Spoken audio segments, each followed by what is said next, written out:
آؤ میں آپ کو نبی پاک علیہ وسلم کے اس شاندار غلام کی بات بتاؤں. صحیح بخاری میں حدیث. صحابہ کہتے ہیں حضرت عمر فاروق رضی اللہ تعالیٰ عنہ کے پاس ایک خاتون روتی ہوئی آئی. کہنے لگی خامد میرا شہید ہو گیا اور 4-5 بیٹیاں چھوڑ گیا.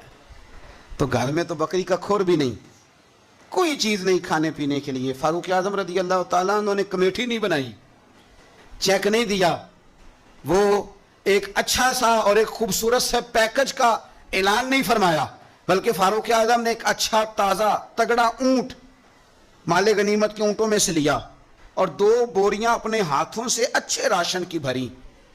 اس کے اندر ڈھیر سارے نگد پیسے بوریوں میں ڈالے اور وہ دونوں بوریاں اونٹ کے اوپر اپنے ہاتھوں سے, بخاری پڑھ رہا ہوں, ان کی رسیاں باندھی. پھر اس عورت کے ہاتھ وہ لگام تھمائی اور اسے کہا پتر میں نے تجھے اتنا مال دے دیا ہے کہ جب تک یہ ختم ہوگا نا انشاءاللہ تب تک تیرے حالات بھی اللہ بدل دے گا, تیرے دن بدل جائیں گے جب تک یہ ختم ہوگا.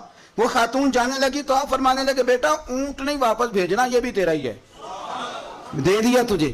اب چلے گئی وہ خاتون. تو صحابہ کہتے ہیں ہم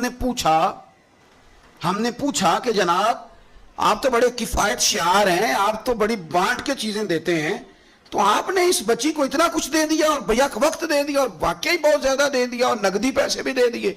حضرت عمر فرمانے لگے تم نہیں نہ جانتے, میں جانتا ہوں. یہ میرے نبی پاک کے صحابی حضرت خفاف بن ایمار رضی اللہ تعالیٰ عنہ کی صاحبزادی ہے, اور میں نے حدیبیہ کے مقام کے اس کے باپ کو حضور کی خدمت کرتے دیکھا ہے.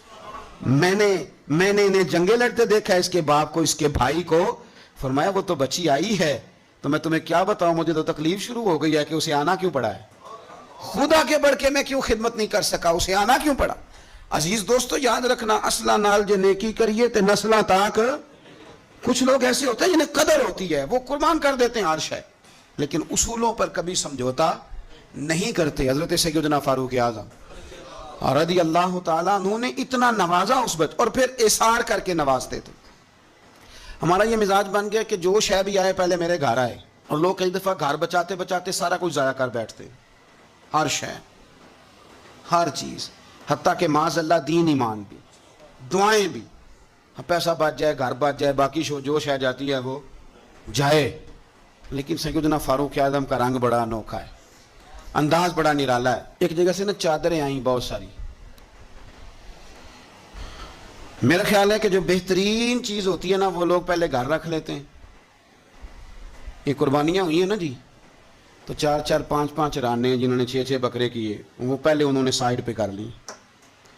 مجھے ایک سنگی بتانے لگے کہ اس دفعہ آپ کی دعا سے خیر ہوئی ہے, ہم نے مکس کر کے گوشت بانٹا ہے, ورنہ پہلے اسی طرح کرتے تھے کہ جو رانے ہیں نا وہ ساری سائڈ پہ کرو اور باقی پھر اکٹھا کر کے اللہ کے رستے میں دے دو. اللہ کی راہ میں جو دینا ہے, جو اپنی راہ میں دینا ہے اس کا طریقہ, اور اللہ کی راہ میں دینا ہے معاذ اللہ تو اس کا سٹائل اور ہے. فرمانے لگے کہ چادریں آئیں اور بڑی بڑی قیمتی چادریں آئیں, تو فاروق اعظم رضی اللہ تعالیٰ عنہ نے کوئی اس میں تخصیص نہیں کی, 1-1 2-2 3-3 4-4 بانٹتے رہے. چادریں تھی عورتوں والی. اب جو سب سے نیچے سے چادر نکلی وہ اتفاق سے بڑی شاندار نکل آئی. آخر میں جو رہ گئی نا, صبر کریں تے موتی مل سن, تے ذکر کریں تے ہیرے. یہ صبر کریں تے موتی مل سن, ذکر کریں تے جے پاگلا وانگو رولا پاویں, نہ موتی نہ صبر کریں تے موتی مل سن, ذکر کریں تے. آج کل لوگ شور ڈال کے سارا کچھ کرنا چاہتے. تو چپ کر کے کونے میں بیٹھ جا, تو بیٹھا رہے, تو ڈرنا دے, پوچھنے والا خود ہی تجھ سے پوچھ لے گا تو کدھر سے آیا ہے. وہ ختم ہو گئی بات. صبر کیا نا جب, وہ چادریں ساری, تو ایک چادر اب اپنے گھر والوں کے لیے انہوں نے چادر ابھی دینی تھی, وہ سب سے نیچے قیمتی چادر نکل آئی. تو چادر بڑی حسین ہے اور باری بھی حضرت عمر کی لگ گئی. ان کے گھر جانی تھی چادر ان کی اہلیہ کے لیے. تو ایک صحابی کہنے لگے یہ آپ کی زوجہ جناب ام کلثوم رضی اللہ تعالی عنہا پر بڑی جچے گی چادر, بڑی حسین ہے, اور یہ خاتون اول کو بڑی جچے گی. تو حضرت عمر کہنے لگے ام سلیت رضی اللہ تعالی عنہا ایک خاتون ہے, یہ چادر انہیں دوں گا. کہا ان کو کیوں دیں گے؟ فرمانے لگے اس لیے کہ احد میں جب بہت سارے لوگ زخمی ہو گئے تھے تو میں نے اس بی بی کو دیکھا تھا مسکیزہ اٹھا کے نبی پاک کے غلاموں کو پانی پلا رہی تھی. تو یہ خوبصورت چادر اس کے حصے میں آئے گی جس نے رسول اللہ کے دین کی خدمت کی. وہ حضرت عمر نے بتایا جو حضور کے دین کی خدمت کرتے رہے ہم ان کی خدمت کرتے رہیں گے.